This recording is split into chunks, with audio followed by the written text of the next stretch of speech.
जय गुरु जी, नमस्कार।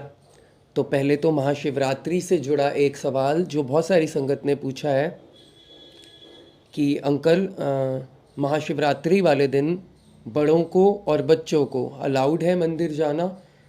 बड़ों को मीन्स बुज़ुर्गों को और छोटे बच्चों को। देखिए, अलाउड तो है, मना तो नहीं करते बड़े मंदिर वाले, लेकिन एक बात है कि अगर आपके बच्चे थोड़ा सा 3-4 घंटे, 5 घंटे, 6 घंटे, इतना समय लग सकता है। मिनिमम आप मान के चलिए 2 से 3 घंटे ज़रूर लगते हैं और मैक्सिमम 5-6 घंटे भी लग जाते हैं ऑन अ गिवन डे। तो अगर इतना बर्दाश्त कर सकते हैं आपके बच्चे या पेरेंट्स, फिज़िकली उनको अलाउ करते हैं बॉडी इतना, तो वो जा सकते हैं। नहीं तो कोई ऐसी बात नहीं है, आप चले जाइए, उनकी तरफ से भी हाथ जोड़ दीजिए। गुरुजी ने कहा ही है, एक व्यक्ति भी अगर घर का आता है तो मैं पूरे परिवार को ब्लेस कर देता हूँ। यदि आप जाना चाहते हैं विद फैमिली तो you can go with family. There is no problem as such कि वहाँ पर रोका जाए, वहाँ नहीं रोका जाएगा। बट ये आपकी कन्वीनियंस के ऊपर है, यू वॉन्ट टू गो और नॉट। चलिए आज का सत्संग सुनते हैं। बहुत इंटरेस्टिंग सत्संग है। सत्संग के बाद मैं आपसे स्टोरी शेयर करूंगा। जय गुरु जी। वो कहते हैं कि गुरुजी आपको तब नहीं देते जब आपके जीवन में उम्मीदें ज्यादा और जरूरत कम हो। गुरुजी आपको तब देते हैं जब आपके जीवन में उम्मीदें कम और जरूरत ज्यादा हो। तो वही मेरे साथ कुछ ऐसा हुआ था कि मैं अपने जीवन में सब तरह की उम्मीदें छोड़ ही चुकी थी, मतलब जीने की भी उम्मीद छोड़ चुकी थी। तो उस वक्त गुरुजी ने मेरा हाथ थामा और गुरुजी ने मुझे उस प्रॉब्लम से निकाला जिसकी शायद मुझे जरूरत बहुत ज्यादा थी और उम्मीदें बहुत ही कम थी मुझे कि शायद मैं इस प्रॉब्लम से कभी निकल भी पाऊंगी अपने जीवन में। उसके बाद मैंने ये देखा कि गुरुजी अपने बच्चे पे, अपने भक्त पे काम कैसे करते हैं। आपके सराउंडिंग्स में भी गुरुजी काम करते हैं, लेकिन सबसे ज्यादा गुरुजी आपके ऊपर काम करते हैं, आपके अंतर मन को संवारते हैं, साफ करते हैं, आपके बर्तन को साफ करते हैं। वो मैंने साक्षात महसूस किया हर पल हर दिन गुरुजी के साथ। गुरुजी ने मुझे ब्लेस किया सेपरेशन के साथ। I got separated from my husband. बहुत बहुत शुक्राना गुरुजी महाराज का, जो सब पंडित कह चुके थे कि ये पॉसिबल ही नहीं है, आप इसमें से कभी निकल नहीं पाएंगी और ये आपके पिछले जन्मों के कर्म है और आपको मरते दम तक ये कर्म भुगतने पड़ेंगे और इसी तरह से भुगतने पड़ेंगे। तो उस मुसीबत से तो गुरुजी महाराज ने निकाल दिया और अब आई थिंक समय आ चुका था कि गुरुजी महाराज को मेरे ऊपर काम करना था, मेरा बर्तन साफ करना था, मेरा जो जन्मों के कर्मों की मैल चढ़ी हुई थी आत्मा पे, वो मैल साफ करनी थी। तो वो गुरुजी ने कैसे साफ करी। सबसे पहले गुरुजी महाराज ने मुझे एक व्हाट्सएप ग्रुप में ऐड करवा दिया, जिस व्हाट्सएप ग्रुप में डेली एक अमृत वेला गुरुजी एडिसन मंदिर यूएसए से प्लेलिस्ट शेयर होती थी 1-1.25 घंटे की। तो मैं नई नई ही गुरुजी से जुड़ी थी और द्वारका में रहती थी उन दिनों, तो मुझे वो अमृत वेला प्लेलिस्ट में ऐड कर लिया किसी संगत ने और उस प्लेलिस्ट सॉरी एक ग्रुप में ऐड कर लिया। तो उस ग्रुप में गुरुजी एडिसन मंदिर से अमृत वेला प्लेलिस्ट के नाम से एक प्लेलिस्ट शेयर होती थी जो 1-1.25 घंटे की होती थी। महाराज की कृपा से मैंने वो प्लेलिस्ट सुनना शुरू कर दिया और उस प्लेलिस्ट में इतना रुचि बन गई। उस प्लेलिस्ट में जपजी साहब का पाठ से वो स्टार्ट होती थी एंड देन उसमें थोड़ी देर मंत्र जाप चलता है, फिर एक शब्द बाणी चलती है, उसके बाद उसकी व्याख्या रिंकू वीर जी करते हैं और उसके बाद चौपाई साहब का पाठ, आनंद साहब का पाठ एंड देन मंत्र जाप के साथ वो प्लेलिस्ट संपूर्ण होती है। तो उस प्लेलिस्ट के जरिए मुझे मतलब ऐसा महसूस होता था कि शायद गुरुजी की क्लास जो होती है उस क्लास में मतलब मुझे ऐसा महसूस होता था कि मेरा एक कोर्स चल रहा है और वो कोर्स ही चल रहा है ये प्लेलिस्ट के जरिए, जिसमें गुरुजी बहुत सारे मन की दुविधाएं हल कर रहे हैं, बहुत सारे सवालों के जवाब दे रहे हैं। तो वो प्लेलिस्ट मैंने निरंतर सुनना शुरू कर दी और महाराज की कृपा से इतनी इतनी रुचि उस प्लेलिस्ट में मेरी बन गई कि मतलब ऐसा महाराज जी ने किया कि मतलब दुनिया इधर से उधर हो सकती है, आंधी तूफान आ सकता है, बट ऐसा नहीं हो सकता कि मैं वो प्लेलिस्ट ना सुनूं। मतलब कैसे भी करके सुबह शाम आधी रात को अर्ली मॉर्निंग कभी भी मैं टाइम निकालूंगी, बट मैं उस प्लेलिस्ट को जरूर जरूर जरूर सुनूंगी। जो जो मन में दुविधाएं आती थी उनका साथ के साथ मुझे जवाब गुरुजी की तरफ से मिल जाता था। जब आप 7 साल के एक लंबे समय तक डिप्रेशन में और बहुत ही डीप एंजाइटी में, पैनिक अटैक्स में जिए होते हैं, तो वो ऐसे ओवरनाइट आप उनमें से निकल नहीं जाते। तो ऐसा समय रहता था हमेशा गुरु जी के साथ कि मतलब मैं कभी कभी दोबारा उन्हीं चीजों में स्लिप हो जाती थी। वो 7 साल की लूप में फिर वापस चली जाती थी कि लाइफ में ये सब हुआ, शायद सब खत्म है, अब कोई स्कोप नहीं है लाइफ में, आगे कुछ नहीं है। जब जब मैं उस नेगेटिविटी में जाती थी या जहां ये मैं सोचने लग जाती थी कि मतलब मेरे साथ ऐसा क्यों हुआ, इतना सब, मतलब that too in such a young age, कि मतलब मैं ऐसे पता नहीं सेल्फ पिटी में जा चुकी थी या मैं खुद को बहुत दुखियारी अबला समझने लग गई थी कि मेरे साथ शायद बहुत बुरा हो गया और बहुत ही खराब हुआ मेरे साथ। तो एक बार मतलब एक दिन मैं ऐसी सोच में चली गई और मैं सोच रही थी कि ये सब मेरे साथ क्यों हुआ।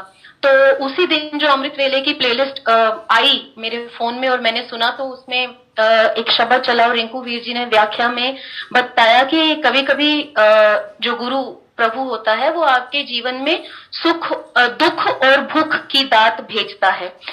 तो जो दुख और जो भूख आपको गुरु के दर ले जाए या गुरु के चरणों से जोड़ दे, तो वो दुख आपके जीवन की सबसे बड़ी ब्लेसिंग होती है। क्योंकि जब आपके जीवन में दुख आता है तो दो ही चीजें किसी भी इंसान के साथ होती है, या तो वो इंसान बुरी आदतों में पड़ जाता है, ड्रिंक की हैबिट में चले जाएंगे, स्मोकिंग की हैबिट में चले जाएंगे, किसी भी गलत हैबिट में चले जाएंगे अपने उस दुख को काटने के लिए, अपने उस डिप्रेशन को काटने के लिए। और दूसरा चीज आपके साथ पॉसिबिलिटी ये है कि आप उस दुख में गुरु आपका हाथ थाम ले और गुरु आपको अपने चरणों में शरण दे दे।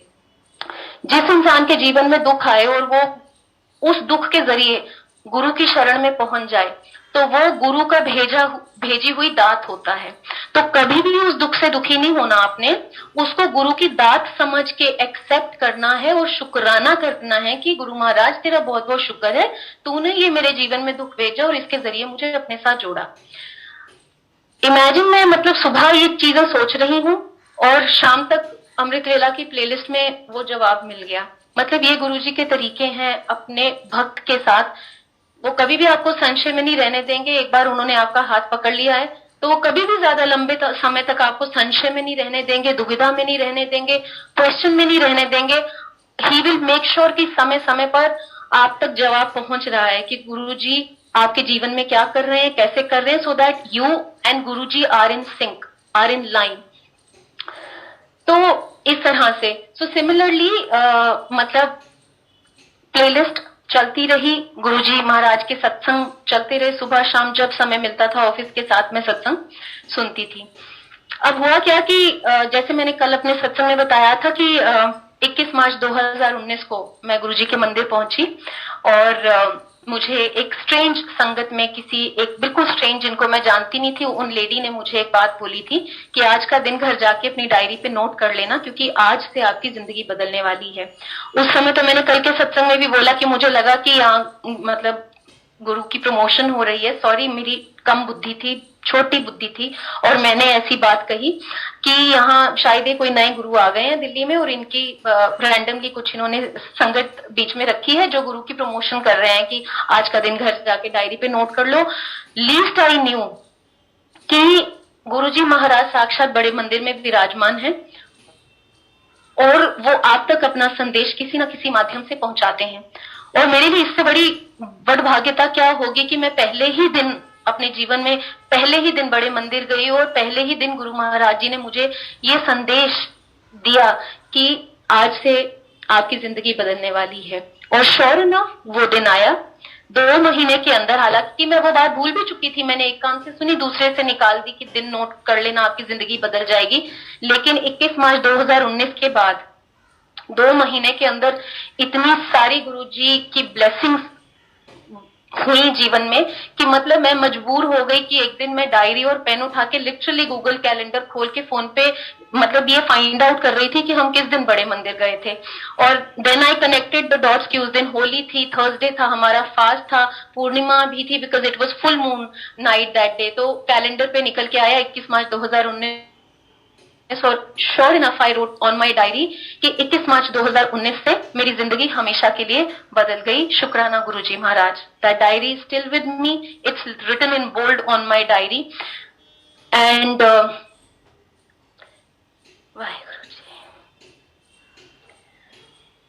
उसके बाद क्या हुआ कि 10 मई, I really want to share this thing with you because this is a beautiful satsang जो मेरे दिल के बहुत करीब है। 10 मई 2019 को हम मालवीय नगर में, मैं अपने हस्बैंड के साथ रहती थी और मेरा रियल ब्रदर कुछ दिनों के लिए मेरे साथ रह रहा था। और उन्हीं कुछ दिनों में महाराज जी ने ऐसी लीला बरताई कि मेरे my brother, my parents, they got convinced कि नहीं, मतलब हमारी बेटी एक गलत जगह है और या हमारी बेटी को हमें यहाँ से निकालना है। तो 10 मई 2019 की रात को I was told by my parents that pack your bags, we are not living here any more. I was packing my bag and I was crying constantly. मैं लगातार रो रही थी, और लेकिन रो मैं इसलिए नहीं रही थी कि मैं अपने बैग पैक कर रही हूँ या फॉरएवर मैं इस घर को छोड़ रही हूँ। मैं रो शुक्राने में रही थी कि गुरुजी महाराज, मैंने सोचा नहीं था कि शायद इस मेरे जीवन में ये पल मैं देख पाऊंगी जिस दिन मैं वाकई इस पिंजरे से, इस जेल से छूट पाऊंगी। एंड मैं बैग पैक कर रही थी और रो रही थी और मनी मन सिर्फ गुरुजी को एक बात बोल रही थी, Guruji thank you so much, Guruji thank you so much, because मैंने नहीं सोचा था कि शायद ये दिन आएगा या I will be able to see the light of this day where I will really pack my bag and I will move out of this prison, and that too with the support of my family. Only you can do this possible Guruji. तो जब हम वहां से move किए, हम मालवीय नगर में रहते थे, तो ऑब्वियसली हम हिमाचल से हैं, तो दिल्ली में प्योरली जॉब के पर्पज से रह रहे हैं with no relatives, no friends at all. मैं और मेरे भाई ने मतलब ऑलमोस्ट अपना बेडशीट्स में, हमारे पास कुछ ज्यादा सामान भी नहीं था, हमने बेडशीट्स में गठरियां बांधी अपने सामान की। भाई के पास कार थी, हमने कार में सामान रखा और हम वहां से जैसे ही एग्जिट किए उस घर से, एंड लिटरली हमें मालूम नहीं था कि अब जाना कहाँ है, क्योंकि हमारे we had no place to stay.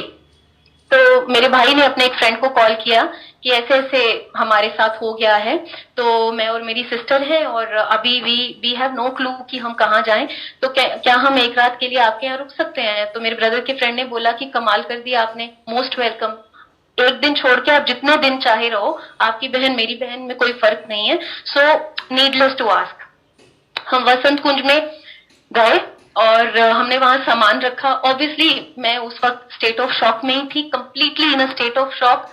अभी भी रियलाइज नहीं हो रहा था कि ये सब सच में हो रहा है। ऐसे लग रहा था शायद ये सपना है और सुबह उठेंगे तो सपना टूट जाएगा और ये सत्य नहीं है, ये सब मिथ चल रहा है शायद।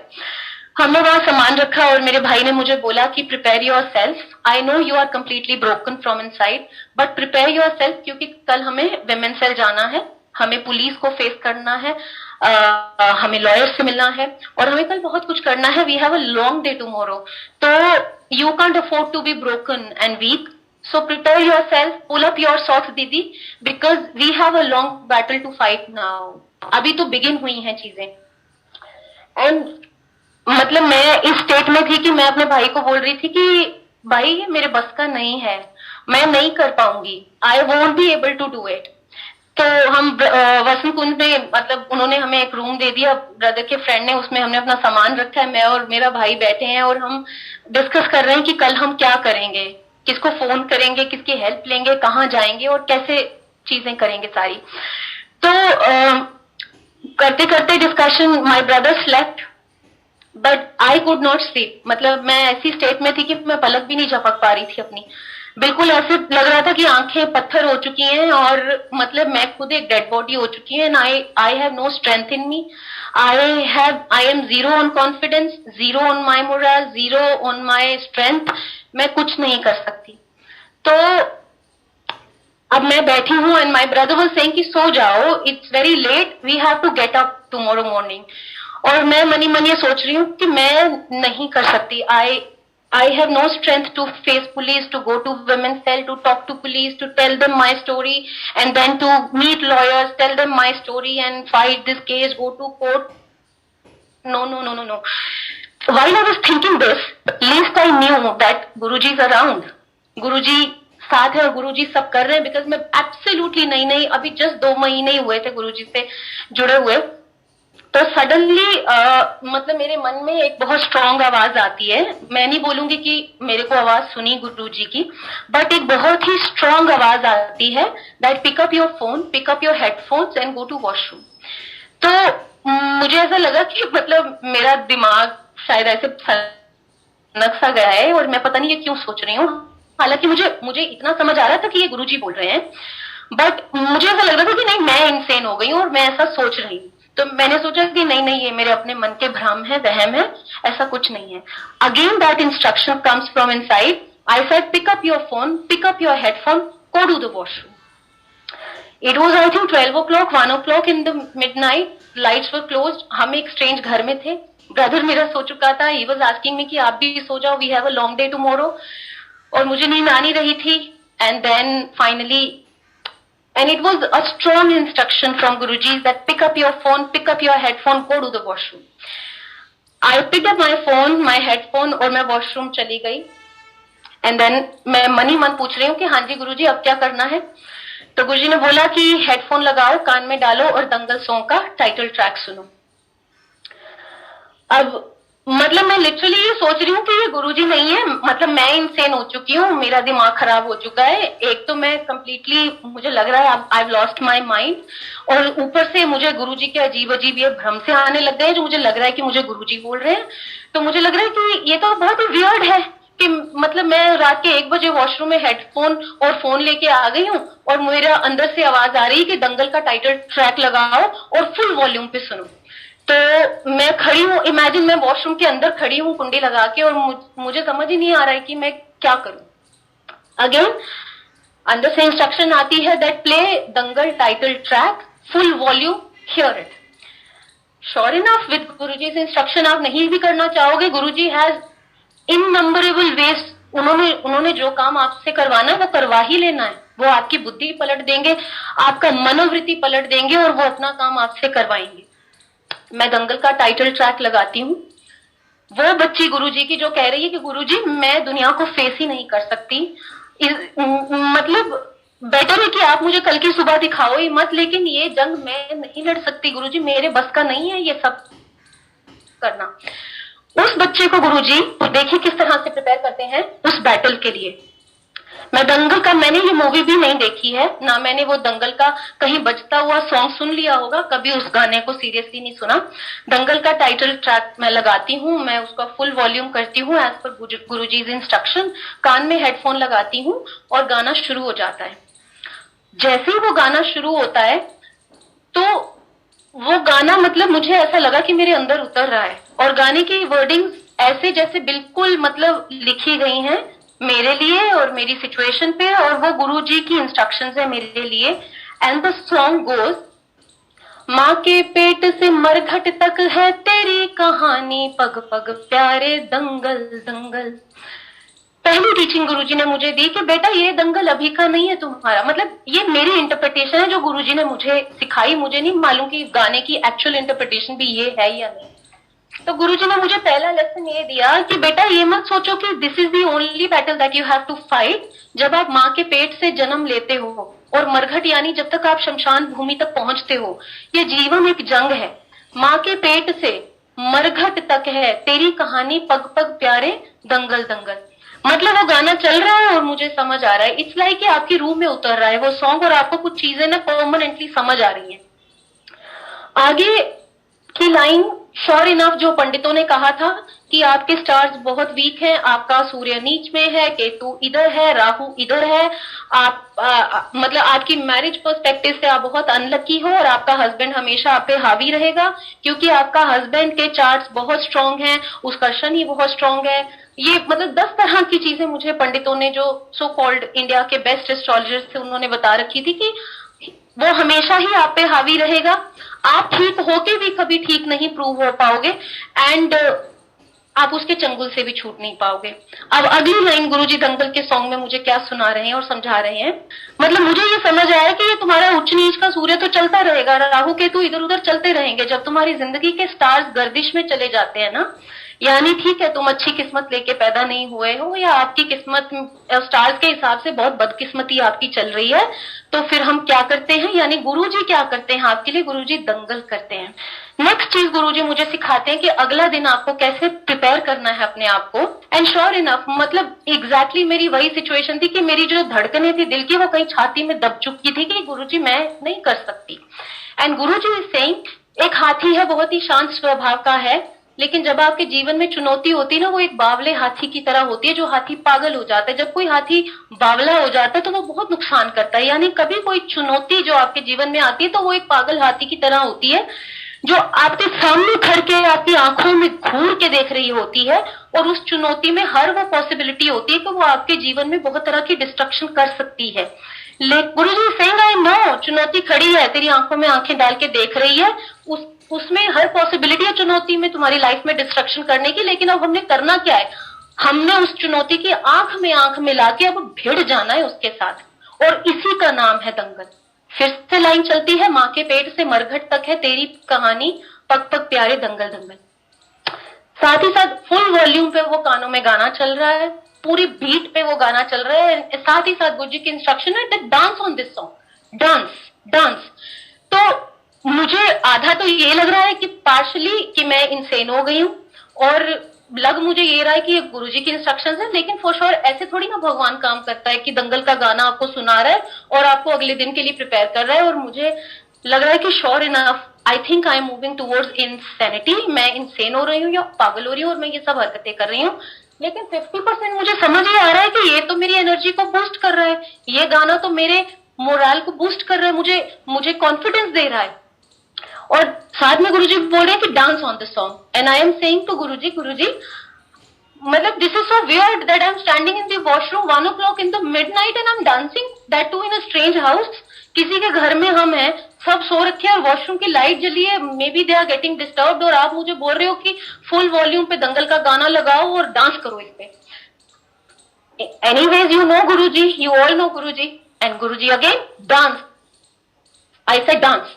तो मैं हाथ की चुटकी बजा रही हूँ, पैर को टैप कर रही हूँ और बॉडी को मूव कर रही हूँ। I am listening to the song and then tears flowing down my eyes, constantly tears flowing down. मेरा पैर थिरक रहा है, हाथ की चुटकी बज रही है, बॉडी मूव कर रही है, मैं गाना सुन रही हूँ, समझ रही हूँ, एज इफ वो गाना मेरे लिए एक चालीसा बन गया। मतलब जैसे एक हनुमान चालीसा इंसान गाता है, मेरे लिए वो गाना गुरुजी ने चालीसा बना दिया। मैं आई थिंक आधा पौना घंटा वॉशरूम में हूँ, रिपीट मोड पे गाना सुन रही हूँ, खड़ी हूँ और एज पर गुरुजी की इंस्ट्रक्शन डांस कर रही हूँ। थोड़ी देर बाद मेरा ब्रदर आता है and then he got scared कि ये कुछ ऐसा स्टेप ना उठा लें, ये डिप्रेशन में तो है ही और इतना कुछ लाइफ में चल रहा है कि what is she doing inside the washroom, it's been so long. And my brother comes and knocks the door कि दीदी सब ठीक है, आप अंदर हो? मैंने कहा हाँ मैं अंदर हूँ। कि काफी देर से आप अंदर हो और लोग के? मैंने कहा हाँ सब ठीक है, आ रही हूँ कि आ जाओ, एंड इट्स वेरी लेट, सो जाओ। तो मैं सो जाती हूँ। अगले दिन सुबह हम कार में बैठते हैं, हमें वुमेन सेल जाना है और वो हेडफोन से कान में गाना बज रहा है, दंगल दंगल।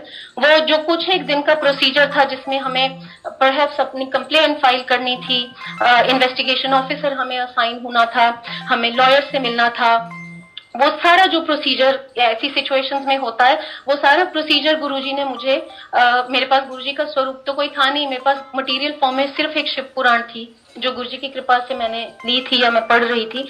वो शिव पुराण मैं अपने बैग में रखती थी हमेशा अपने पास, और उस शिव पुराण को लेके और वो कानों में दंगल गाना गुरुजी मुझे सुनाते थे कॉन्स्टेंटली। मेरे कान में हेडफोन में वो दंगल गाना चलता रहा 5-6 दिन, और उसी गाने के साथ गुरुजी ने वो मेरा सारा प्रोसीजर कंप्लीट करवाया। और हालांकि उस दौरान I had gone really weak, बहुत ही तबीयत भी बहुत खराब रह रही थी, बहुत ही मैं वीक हो गई थी। एंड देन मैंने ऑफिस से 1 महीने की छुट्टी ली और मैं और मेरा ब्रदर हिमाचल चले गए। उस 1 महीने के दौरान मैं हॉस्पिटलाइज भी हुई क्योंकि मैं बहुत ही बैड स्टेट ऑफ माइंड में थी, मतलब डिप्रेशन, एंजाइटी, तबीयत खराब और बहुत कुछ चल रहा था। I was hospitalized for a couple of days and all those things. उसके बाद एक दिन मतलब लॉयर के पास हमें जाना था, तो मतलब मैं इतनी वीक हो चुकी थी कि मतलब मैं खुद से चल भी नहीं पाती थी, और मुझे एक शोल्डर से मेरे ब्रदर पकड़ते थे, एक शोल्डर से मेरे मम्मा पकड़ते थे। तो वो मुझे लॉयर के पास लेके गए। लॉयर का कॉल आया कि मुझे मिलना है और मुझे सारी स्टोरी सुननी है कि हुआ क्या है असल में। तो जब लॉयर ने देखा कि एक तरफ से मेरे भाई ने मुझे पकड़ा हुआ है और एक तरफ से मेरी मदर ने मुझे पकड़ा हुआ है, वो मुझे लिटरली ऐसे जैसे एक अपाहिज इंसान को कहीं लेके जाते हैं वैसे लेके आ रहे हैं। तो लॉयर हैरान हो गया, और लॉयर ने मेरे मम्मी और मेरे भाई से बात पूछी कि आर यू श्योर आप ये केस फाइल करना चाहते हो? तो दे आज कि क्यों आप ये सवाल क्यों पूछ रहे हो? कहते हैं मेरे ख्याल से तो आपको इन्हें लॉयर की बजाय डॉक्टर के पास ले जाना चाहिए। जो लड़की खुद चल नहीं पा रही है वो लड़की बयान कर देगी जाके कोर्ट में, ये तो बोल ही नहीं पा रही है। और आई थिंक आप इन्हें ले जाइए, पहले आप इनको ठीक करिए, आप इनका ट्रीटमेंट कराइए, इनको ठीक करिए। जब ये ठीक हो जाए, खुद से चल फिर पाए, बात करने की हालत में हो, तब इन्हें मेरे पास लेके आइएगा। कोर्ट केसेस तो चलते रहेंगे, जान है तो जहान है, ये बचेंगी तो केस लड़ेंगी ना अपना। तो इस तरह से उन्होंने कहा। एंड देन हम घर आ गए। अब मैं 1 महीने की छुट्टी पे थी, साथ ही साथ गुरुजी अपना काम कर रहे थे। धीरे धीरे गुरुजी ने मुझे हील किया, वो प्लेलिस्ट चलती रही, सवालों के जवाब मिलते रहे। और एक दिन क्या हुआ कि मेरे सिस्टर घर आए। This is a very beautiful thing. मेरे sister, I have an elder sister, मेरे सिस्टर घर आए और शी इज मैरिड। तो वो घर आई तो मैं सबको घर में गुरुजी के बारे में बता रही थी कि ये गुरुजी हैं और ये साक्षात महादेव हैं। गुरुजी इस ब्रह्मांड की सबसे बड़ी शक्ति हैं, गुरुजी इस पूरे कायनात के मालिक हैं, आप इनको मानिए। मतलब ही इज अमेजिंग, गुरुजी की दुनिया अमेजिंग है। तो मैं अपनी मम्मी को, दीदी को, सबको ये बात बताती थी। तो मेरे मम्मी के ऑलरेडी गुरु हैं, मेरे सिस्टर ऑलरेडी मतलब कृष्ण जी की बहुत बड़ी भक्त है थी, मैं कह सकती हूँ। आप तो गुरु जी की बहुत स्ट्रॉन्ग बिलीवर हैं, बट उस समय वो कृष्ण जी को बहुत मानती थी, अभी भी मानती हैं। तो मतलब वो थोड़ा सा मुझसे उनका डिस्कनेक्ट रहा कि मतलब ऐसा नहीं होता कि कोई गुरु ह्यूमन फॉर्म में है और वो खुद साक्षात महादेव है। गुरु गुरु ही होता है और प्रभु प्रभु ही होता है। तो मैं उनको समझाती थी कि नहीं, ऐसा नहीं है, ये वाकई में साक्षात महादेव हैं और ये धरती पे आए हैं। ये तो गुरु तो इन्होंने ऐसे ही मतलब बड़प्पन था इनका, या इन्होंने गुरु एक ओहदा अपने आप को दे दिया। मैं दीदी को बोलती, मम्मी को बोलती कि मम्मी नहीं, ये गुरु जी नहीं है, ये महादेव है, ये साक्षात निरंकार है। सो खैर गुरु जी ही वो सोजी देते हैं और गुरु जी ही वो विश्वास जगाते हैं। तो हम कभी किसी को कन्विंस नहीं कर सकते कि गुरु जी महादेव हैं। सो हुआ क्या कि मेरे सिस्टर घर आए हुए थे और मेरे पास जो शिव पुराण थी वो ऐसी, मतलब मैं तो एक टेक्स्ट बुक समझ के उसको और गुरुजी की ब्लेसिंग समझ के अपने साथ रखती थी। तो मुझे किसी ने बोला कि तुमने अपनी शिव पुराण को कवर भी नहीं किया हुआ, ऐसी रखी हुई है, ये तो धार्मिक ग्रंथ की बेदबी हो गई। तो उन्होंने बोला कि अपनी शिव पुराण को कवर करके रखो। तो मुझे ऐसे किसी ने सजेस्ट किया, तो मैंने कहा जी ठीक है। अब जब मेरे सिस्टर घर आए हुए थे तो उन्होंने अपना एक सूट निकाला, मतलब वो नहाने जा रही थी तो उन्होंने अपना एक सूट निकाला। तो that was a very beautiful suit, और उस सूट का जो दुपट्टा उनका था ना, वो दुपट्टा देख के आई डोंट नो मुझे क्या हुआ, बट मैंने वो दुपट्टा उठाया और मैंने दीदी को बोला कि दीदी आपका दुपट्टा बहुत ही खूबसूरत है। आपको पता है गुरुजी ऐसे दुपट्टे लेते हैं, जैसे गुरुजी के मैंने जितने भी फेसबुक पे या देखे हैं स्वरूप, तो गुरुजी ऐसा दुपट्टा हमेशा अपने चोले के साथ गले में स्टोल कैरी करते हैं। तो दीदी ने कोई खास इंटरेस्ट नहीं दिखाया, बिकॉज वो ज्यादा कन्विंस नहीं थी गुरुजी से, और उसको, दीदी को भी, मम्मी को भी यही लग रहा था कि ये कुछ ज्यादा ही, मतलब ज्यादा ही कुछ ऐसी पागलों जैसी बातें कर रही है। मतलब पता नहीं ये गुरु कैसे हैं, या तो कोई हिप्नोटाइजर है जिसने हमारी बेटी को हिप्नोटाइज कर लिया है कि दिन रात बस एक ही बात, गुरुजी गुरुजी गुरुजी गुरुजी और गुरुजी, बस उसके अलावा कोई बात ही नहीं। तो मैंने अपनी सिस्टर को बोला, मैंने कहा दीदी ये दुपट्टा तो बहुत ही खूबसूरत है। मैंने कहा दीदी बिल्कुल ऐसे दुपट्टे और ऐसे स्टोल्स गुरुजी अपने गले में लेते हैं। तो मैंने अपनी दीदी को रिक्वेस्ट किया कि आप ये प्लीज दुपट्टा मुझे दे दोगे। तो मैंने कहा ये मुझे ऐसा लग रहा है कि ये गुरुजी का दुपट्टा है। तो दीदी ने बोला कि वैसे तो आप बहुत गुरुजी कर रहे हो कि ब्रह्मांड के मालिक हैं, इस पूरी कायनात को रचने वाले हैं, तो आपको इतना नहीं पता कि भगवान को कभी यूज्ड चीज नहीं चढ़ाई जाती। तो मैं से चुप हो गई। मैंने कहा अच्छा, मैंने कहा दीदी लेकिन ये दुपट्टा तो इतना खूबसूरत लग रहा है, मेरा मन कह रहा है कि ये दुपट्टा गुरुजी का ही है। शी सेड नहीं, ये यूज्ड दुपट्टा है और यूज्ड चीज गुरुजी को मतलब कि परमात्मा को कभी अर्पण नहीं की जाती। तो मेरे दिमाग में पता नहीं क्या आया, मैंने बोला दीदी धुला तो होगा ना, तो ये अगर दुपट्टा धुला हुआ है तो आप मुझे दे दो। मैंने बोला कि हमारे गुरुजी ऐसा वहम नहीं करते, मतलब सॉरी संगत जी, बट मेरे मन का ये भाव था। मैं ठीक भी हो सकती हूँ, गलत भी हो सकती हूँ, बट मैं एग्जैक्टली जो हुआ उस वक्त मैं वो आपको बता रही हूँ। मैंने अपनी सिस्टर को बोला, मैंने कहा हम हमारे गुरुजी ऐसे वहम नहीं करते, गुरुजी तो सिर्फ प्यार करते हैं और प्यार से ही रिझ जाते हैं, प्यार से उन्हें कुछ भी दे दो वो एक्सेप्ट कर लेते हैं। तो आप ये दुपट्टा प्लीज मुझे दे दो, मुझे ऐसा लग रहा है ये गुरुजी का दुपट्टा है। मेरी सिस्टर को लगा कि एनीवेज इसका तो दिमाग खराब हो गया है और ये तो कुछ भी ऐसे बावलों की तरह बातें कर रही है। तो मेरी सिस्टर ने बोला कि नहीं तुम्हें चाहिए होगा तो मैं नया दुपट्टा दे दूंगी। My sister went to take shower और वो सूट उनका बाहर रखा हुआ था जो उन्हें नहाने के बाद पहनना था। मैंने वो नहाने गई और मैंने दुपट्टा उठा लिया पीछे से और मैंने वो शिव पुराण को लपेट के दुपट्टा अपने पूजा रूम में रख दिया। मुझे लगा कि अब ये दे नहीं रही, मैंने तो जबरदस्ती ले लेना है क्योंकि ये है ही गुरुजी का दुपट्टा। बिल्कुल गुरुजी ऐसे दुपट्टे अपने गले में स्टोल की तरह लेते हैं। मैंने वो दुपट्टा शिव पुराण को लपेट के वहां रख दिया। वो जैसे ही नहा के आई उन्होंने देखा सूट तो रखा है, दुपट्टा है ही नहीं, और उन्होंने देखा कि इसने शिव पुराण को लपेट दिया मेरा दुपट्टा, और वो बहुत गुस्सा हो गई उस बात पे कि मतलब तुम्हें एक बार समझ नहीं आता कि यूज चीज भगवान को नीचे चढ़ाते, और इसने फिर भी वो मेरे साथ बहसी नहीं, उनको थोड़ा सा गुस्सा आया। और मैं और मेरी मम्मा मार्केट चले गए शॉपिंग के लिए, हमें घर के लिए कुछ सामान लेके आना था। हम निकले थे, हमारा 2-2.5 घंटे का काम था। मेरी सिस्टर घर में अकेली थी और मैं और मेरे मदर मतलब ये हिमाचल में थे हम, जब मेरा अपना घर है जो मम्मी पापा का, वहां की बात बता रही हूँ। मैं और मेरी मम्मी मार्केट जाते हैं सामान लेने और 15-20 मिनट में ही हमें फोन आ जाता है कि आप कहाँ पे हो। दीदी का फोन आता है कि आप कहाँ पे हो, तो हमने बोला हम मार्केट में हैं कि आप जल्दी घर आओ। और वो ऐसे बड़ी घबराई हुई सी आवाज में बात कर रही थी कि जल्दी घर आओ। तो हम मेरी और मम्मी को लगा कि ऐसा भी क्या हो गया, हम अभी तो निकले थे, अभी तुम्हारा 2-2.5 घंटे का काम है और एकदम से 15 मिनट में ही फोन आ गया कि जल्दी घर आओ। तो हमने बोला कि हाँ आते हैं, हम थोड़ा काम कर ले।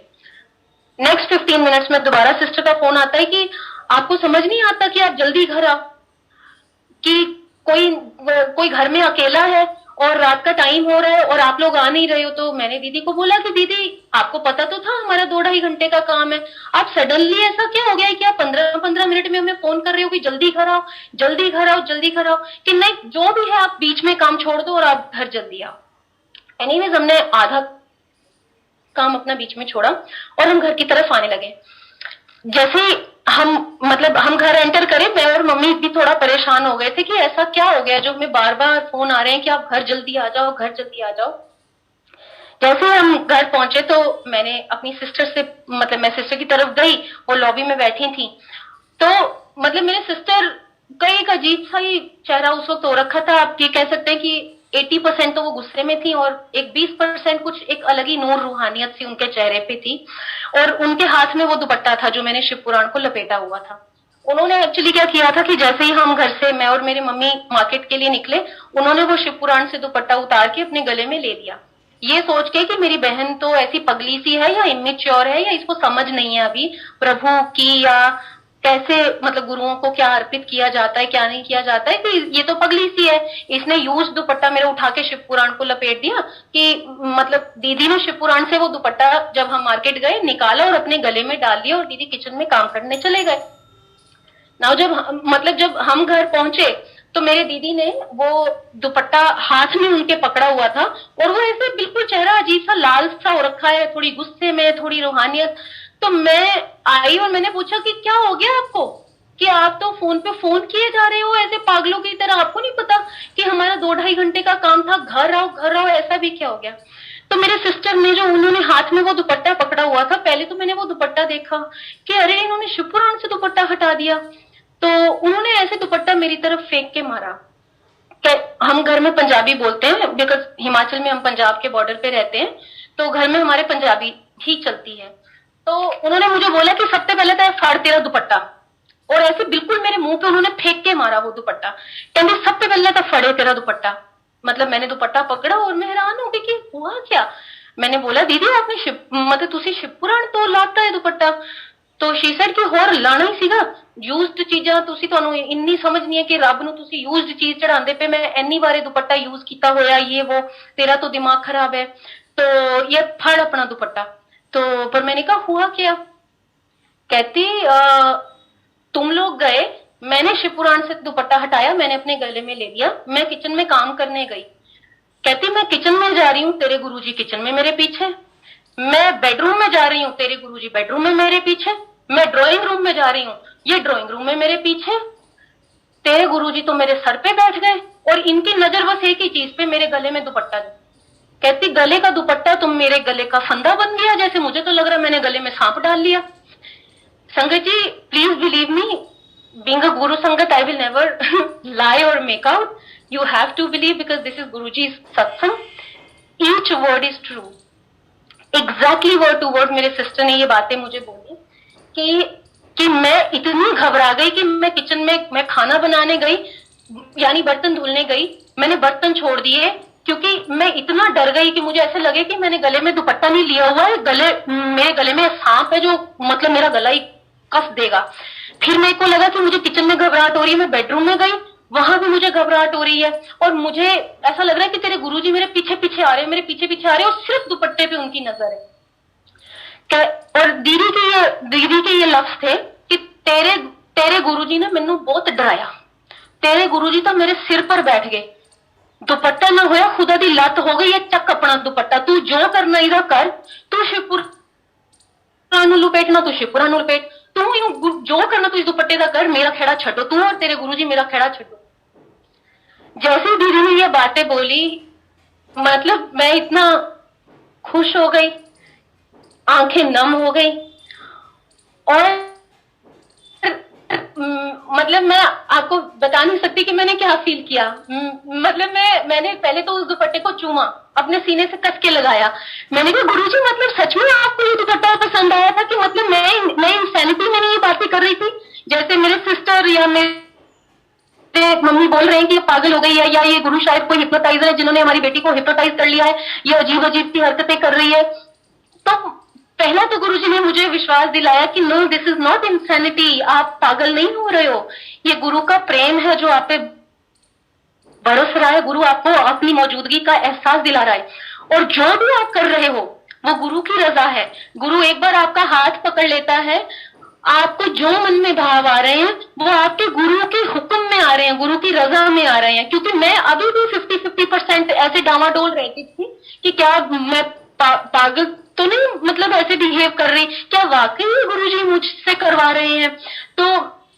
कि कहीं मेरी मम्मी और दीदी ठीक तो नहीं बोल रहे कि मैं हिप्नोटाइज हो रही हूँ या कुछ ऐसा वो हमेशा एक डबल माइंडेड सी स्टेज में मैं रहती थी कि मैं ठीक हूँ या जो मेरे आसपास के लोग हैं जो वो बोल रहे हैं वो ठीक है तो सबसे पहले तो मतलब मैंने दुपट्टे को चूमा अपने सीने से लगाया मैं कहा गुरुजी वाकई आपको ये दुपट्टा सच में पसंद आया था ये यानी मेरे मन का भ्रम नहीं था तो मैंने बोला Guruji thank you so much Guruji love you so much Guruji आप आए हमारे घर में आप इस फ्लैट में थे the next question I asked my sister कि दीदी गुरुजी कैसे मतलब आपको ऐसे दीवारों में विजन दिखे या बिल्कुल हमारे जैसे आप और मैं और एक फिजिकल फॉर्म में हम चलते हैं मैंने कहा ऐसे आपके पीछे पीछे किचन में आए या ड्राइंग रूम में आए या बेडरूम में आए माय सिस्टर वाज बिल्कुल ही एक डिफरेंट वो थी वो पता नहीं घबराई हुई थी डरी हुई थी या जो शी सेड मुझे तुमसे कोई बात नहीं करनी मैंने तुम्हें दुपट्टा दे दिया मेरा पीछा छोड़ो और मुझे ये दुपट्टा अब चाहिए भी नहीं ठीक है तो मैंने दीदी को एक ही बात बोली मैं कहा दीदी आप गलत फहमी में हो मैंने कहा ये महादेव हैं ये इस पूरे ब्रह्मांड के मालिक हैं ये सिर्फ प्रेम करना जानते हैं मैंने कहा ये कभी डरा नहीं सकते आपने जो एक बात बोली ना कि तेरे गुरुजी ने मैंने बहुत डराया ये तो मेरे सिर पर बैठ गए कि दुपट्टा नहीं होया खुदा दी लत हो गई ये चक दुपट्टा है नॉल मैंने कहा गुरुजी कभी डरा नहीं सकते शायद आप गुरुजी को अभी जानते नहीं हो गुरुजी सिर्फ प्रेम की भाषा जानते हैं और प्रेम ही करना जानते हैं तो उन्होंने आपको डराया नहीं मुझे नहीं मालूम आपको क्या फील हुआ मैंने कहा लेकिन गुरुजी हैं गुरुजी हैं गुरुजी हैं तो मैंने ऑब्वियसली मेरे लिए वो मतलब गुरुजी का चोजन दुपट्टा बन गया और मैंने वो दुपट्टा दोबारा शिव पुराण को लपेटा और वो आज तक मेरी शिव पुराण को दुपट्टा लिपटा हुआ है और मुझे कहीं ना कहीं मेरे मन में ये भाव आया पता नहीं मेरे मन का भाव है सही भी हो सकता है गलत भी हो सकता है कि जब जब जब प्रभु मतलब आप पे रीझता है, या जब प्रभु आपसे प्रेम करता है, तो प्रभु सिर्फ आपसे प्रेम ही चाहता है इन रिटर्न। तो जब प्रभु आप पे रीझता है तो वो विधि विधानों से भी ऊपर उठ जाता है। वो आई थिंक प्रभु, गुरु जी ये भी नहीं देखते कि ये यूज्ड है अनयूज्ड है। गुरु जी शायद उसमें सिर्फ आपका प्रेम देखते हैं, और वो प्रेम से उस यूज्ड चीज को भी एक्सेप्ट कर लेते हैं जो शायद आपने खुद ही पहन रखी है। मतलब ऐसा मेरे मन में भाव आया। अब उसी शिव पुराण के साथ, उसी दुपट्टे के साथ मुझे दोबारा अश्योरेंस कैसे हुई कि वो वाकई महादेव का खुद का चोजन दुपट्टा है और ब्लेस्ड दुपट्टा है। वो शिव पुराण को मैंने दुपट्टा लपेट लिया। 1 महीने की छुट्टी के बाद जब मैं थोड़ा इस पोजीशन में आ गई कि मैं दोबारा ऑफिस रिज्यूम कर सकती थी, तो मैं वापस दिल्ली आई। दिल्ली में हमने ऑब्वियसली मालवीय नगर का घर तो छोड़ चुके थे जहां मैं अपने हस्बैंड के साथ रहती थी, तो हमने द्वारका में एक बहुत छोटा सा फ्लैट अपने लिए फाइनल किया और मैं और मेरा ब्रदर वहां शिफ्ट हुए। जब हम उस फ्लैट में शिफ्ट हुए तो मतलब सारा सामान हमारा कार्टन में पैक्ड था, तो एक ही चीज बाहर रहती थी हमेशा, वो थी मेरी शिव पुराण, और वो मेरे लैपटॉप के बैग में हमेशा रहती थी। तो जब हम मतलब फ्लैट में शिफ्ट हुए, ऑफिस से आए शाम को, तो मैंने और मेरे ब्रदर ने डिसाइड किया कि अब हम चाय बनाते हैं और गुरुजी को भोग लगाते हैं और फिर धीरे धीरे अपना सामान अनपैक करेंगे। तो हम हमारे कार्टन में ना तो हमें सामान ज्यादा मिल रहा था, धूप बत्ती जोत जलाने के लिए सब कहाँ कहाँ पैक था, वी डिड नॉट नो। शिवपुराणी बाहर थी, हमने शिवपुराण एक टेबल पे रखी और एक कटोरी ली हमने और कटोरी में जोत जला ली, क्योंकि जोत जलाने वाला वो हमें मिल नहीं रही थी जोतदानी। तो कटोरी में हमने जोत जलाई। जोत जलाने के बाद मैंने वो कटोरी उठा के शिवपुराण के ऊपर, यानी जिसमें दुपट्टा लिपटा हुआ था उसके ऊपर वो रख दी कटोरी। तो मेरे ब्रदर ने मुझे हालांकि टोका भी कि आप पागल हो, आप दुपट्टे के ऊपर रख रहे हो, दुपट्टा जल जाएगा, कटोरी गर्म हो जाएगी। तो मैंने अपने ब्रदर को बोला, मैंने कहा ये दुपट्टा नहीं जल सकता, ये डिवाइन दुपट्टा है, ये गुरु जी ने खुद चूज किया है, this is a blessed dupatta, तो ये नहीं जलेगा। तो my brother, as we say know, men take little time with their connection, या they are more prone to be in logics, they tend to have logics. तो मेरा ब्रदर बोला कि बिलीफ और लॉजिक में थोड़ा बैलेंस रख के चलना चाहिए। आप तो बिल्कुल ऐसे हो गए हो कि मतलब आप दिमाग अपना यूज ही नहीं करते हो। कोई भी सेंसिबल इंसान को पता है कि ये गरम कटोरी अगर इस दुपट्टे पे रखी जाएगी तो जोत जलती रहेगी, कटोरी गरम होगी और दुपट्टा जल जाएगा। लेकिन जैसा कि हम गुरुजी को जानते हैं, गुरुजी को जब आपसे जो काम कराना है, गुरुजी आपकी मनोवृत्ति बदल के वो काम आपसे करवाएंगे ही करवाएंगे। अब मेरा वो दुपट्टा दिल के इतना करीब है, इतना अजीज है, और मतलब मैं गुरुजी से इतना प्रेम करती हूँ, जैसा मुझे लगता है मैं गुरुजी से बहुत प्रेम करती हूँ, तो मैं कभी भी उस दुपट्टे को नुकसान नहीं पहुंचाना चाहूंगी।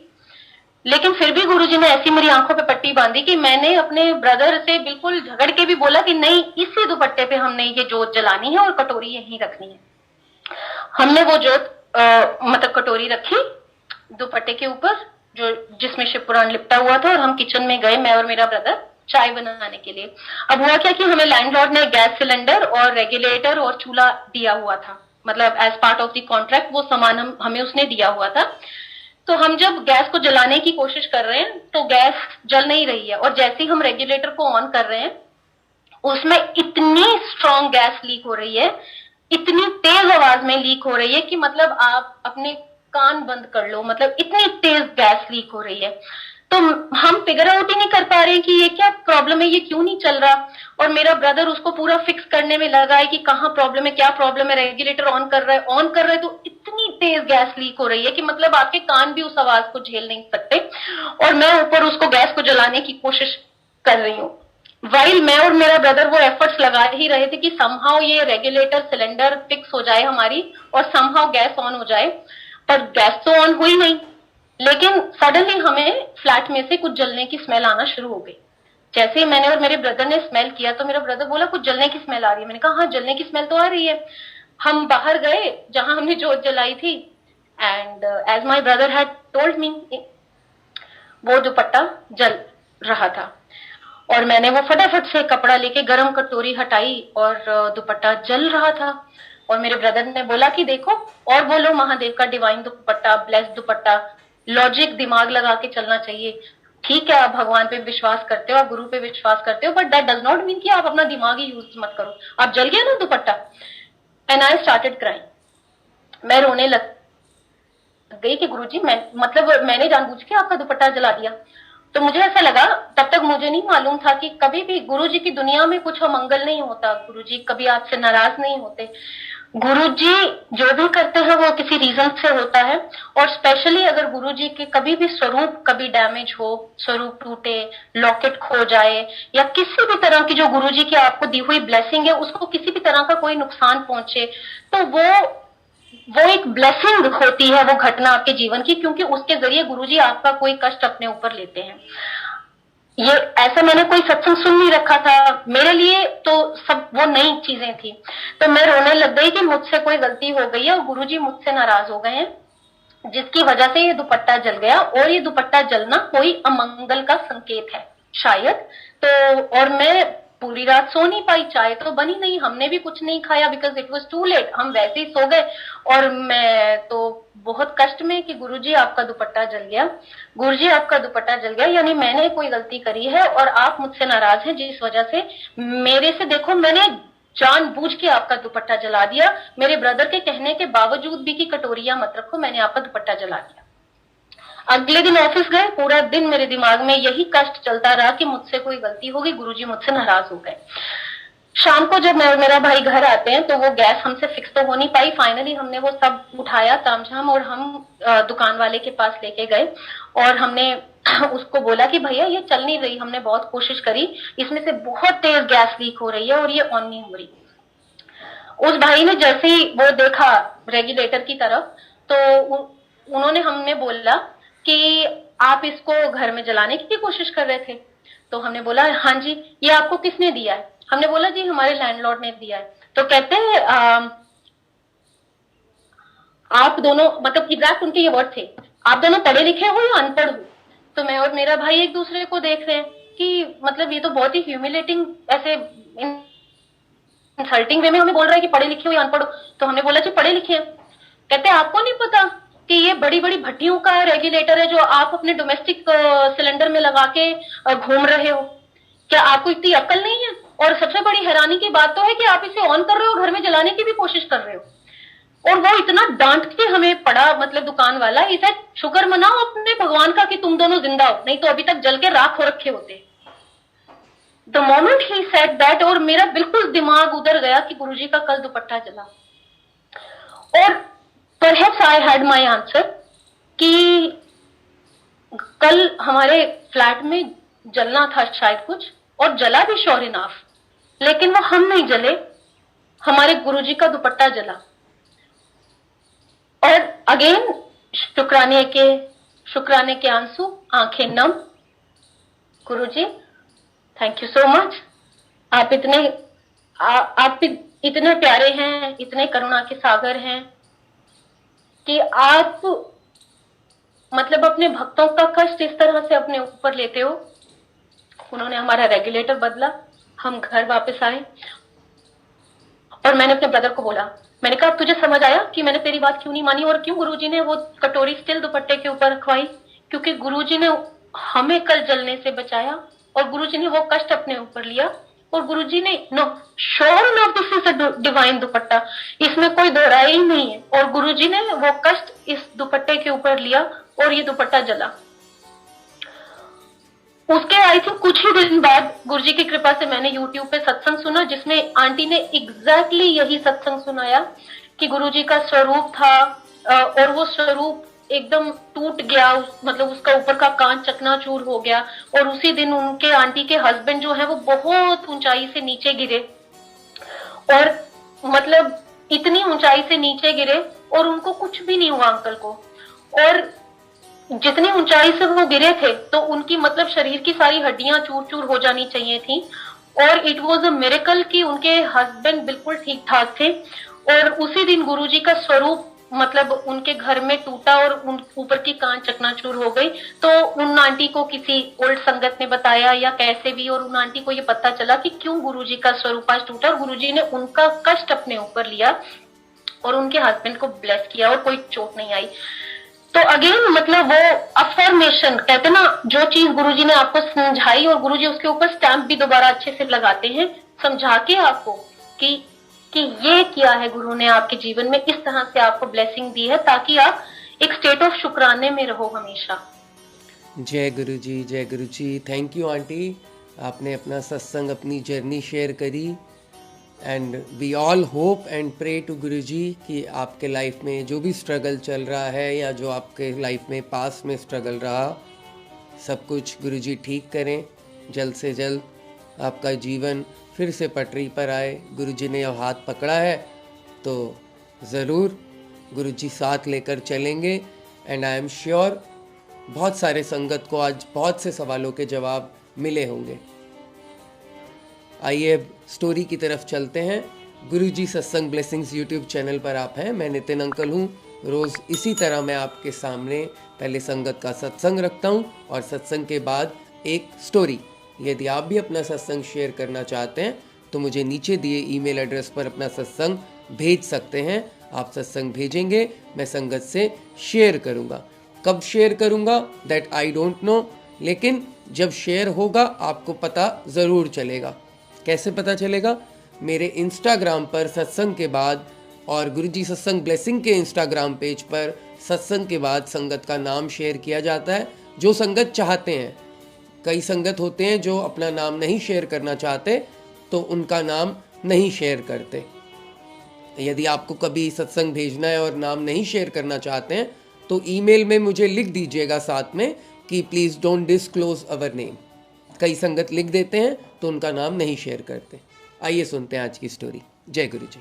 एक समय गुरु नानक देव और उनका चेला मर्दाना अमीनाबाद गए। वहाँ पर एक गरीब किसान लालू ने उन्हें भोजन के लिए आमंत्रित किया। उसने यथाशक्ति रोटी और साग इन दोनों को भोजन के लिए दिए। तभी गांव के अत्याचारी जमींदार मलिक भग्गू का एक सेवक वहां आया। उसने कहा, मेरे मालिक ने आपको भोजन के लिए आमंत्रित किया है। बार बार मिन्नत करने पर गुरु नानक लालू की रोटी साथ लेकर मलिक भग्गू के घर चले गए। मलिक भग्गू ने उनका आदर सत्कार किया, उनको भोजन के लिए उत्तम पकवान भी परोसे, लेकिन उससे रहा नहीं गया। उसने पूछा कि आप मेरे निमंत्रण पर आने में इतना संकोच क्यों कर रहे थे? उस गरीब किसान की सूखी रोटी में ऐसा क्या स्वाद है जो मेरे पकवान में नहीं? इस बात को सुनकर गुरु नानक ने एक हाथ में लालू की रोटी ली और दूसरे हाथ में मलिक भग्गू की रोटी ली और दोनों को दबाया। उसी वक्त लालू की रोटी से दूध की धारा बहने लगी, जबकि मलिक भग्गू की रोटी से खून की धारा बह निकली। गुरु नानक देव बोले, भाई लालू के घर की सूखी रोटी में प्रेम और ईमानदारी मिली हुई है। तुम्हारा धन गलत तरीके से कमाया हुआ है, इसमें मासूम लोगों का खून मिला हुआ है, जिसका यह प्रमाण है। इसी कारण मैंने लालू के घर भोजन खाना पसंद किया। जय गुरु जी। यह सब देखकर मलिक भग्गू उनके पैरों में गिर गया और आगे से अपने बुरे कर्मों का त्याग करने का गुरु नानक देव जी को वादा किया। जय गुरु जी। आई होप आपको आज का सत्संग, आज की स्टोरी अच्छी लगी होगी। यदि अच्छी लगी तो मुझे लाइक और कमेंट करके ज़रूर बताइएगा कैसा लगा आपको सत्संग एंड स्टोरी। मैं आपसे बहुत जल्द मिलूँगा, जैसे गुरु जी की आज्ञा होगी। I will see you very very soon. Till then take care of your health and your family. Thank you very much. Bye bye. जय गुरु जी।